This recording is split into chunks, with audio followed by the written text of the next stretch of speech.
Great. So my name is Mimshach. I work with Ventures Platform. And while I don't have any experience in fintech, I have quite a wealth of experience in building companies and supporting startups. That's basically what I've been doing at Ventures Platform for the past 3 years.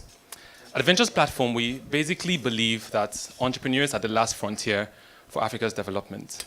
And so we deploy smart capital and grow support to the bravest and smartest entrepreneurs on the continent.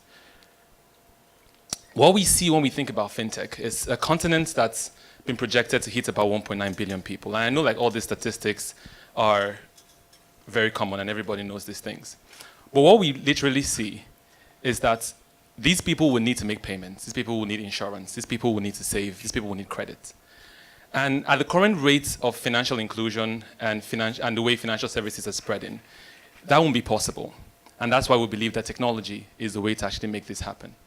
And that's why we invest in startups rather than invest in oil fields. What I want to tell you is a very common story, the rabbit and the turtle. I'm sure we all know this story. We're probably told to sleep at night. And it's about a story that teaches us that slow and steady wins the race. But what we're never told was that after the first race where the turtle beat the rabbit actually challenged the turtle to another race. And this time, it didn't sleep. It ran as fast as it could and won the race. And this tells us that fast and steady always beats slow and steady, right? But then, the turtle actually went back and thought about it and said, I can't challenge the rabbit on a normal course. It's faster. So it changed the course and challenged the rabbit again to another race. This time, just before the finish line was a river 2 miles long, and the rabbit can swim. So the rabbit was stuck there, and the turtle got there and swam across and finished first. I'm trying to explain to you that I feel and I think that the African ecosystem is not a straight course. It's one that has a river. And that's why fintech startups constantly face challenges with regulation and policy across various countries. I want to give you an analogy. I feel that rabbits are startups. Startups are fast. Startups are agile. Startups can innovate really fast. They can acquire customers. They can change to meet the current times. Legacy companies, on the other hand, are big.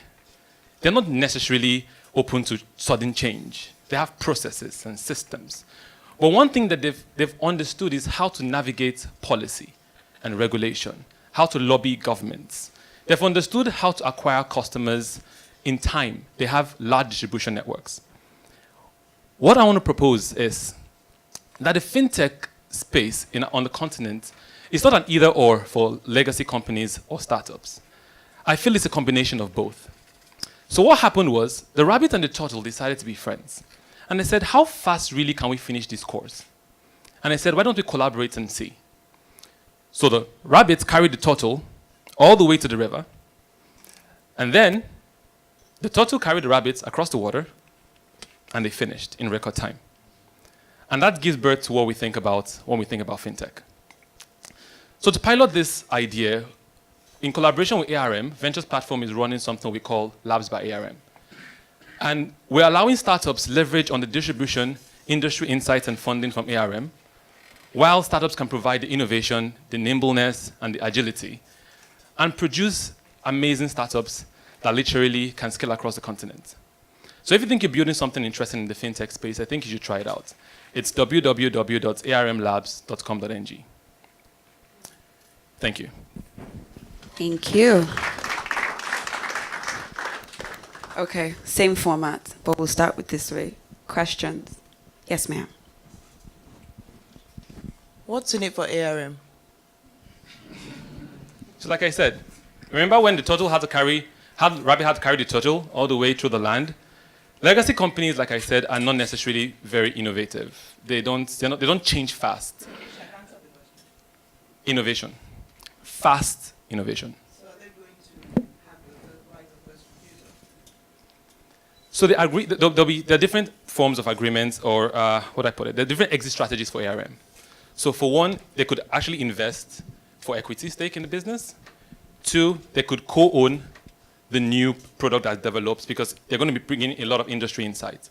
So it's not necessarily right of first refusal. It's one, is an opportunity to invest, and two, a co-ownership of the new product. Yeah. Okay, I think that's it. Thank you very much, Thank you very Mimshach. much, This yes. was. Thank you.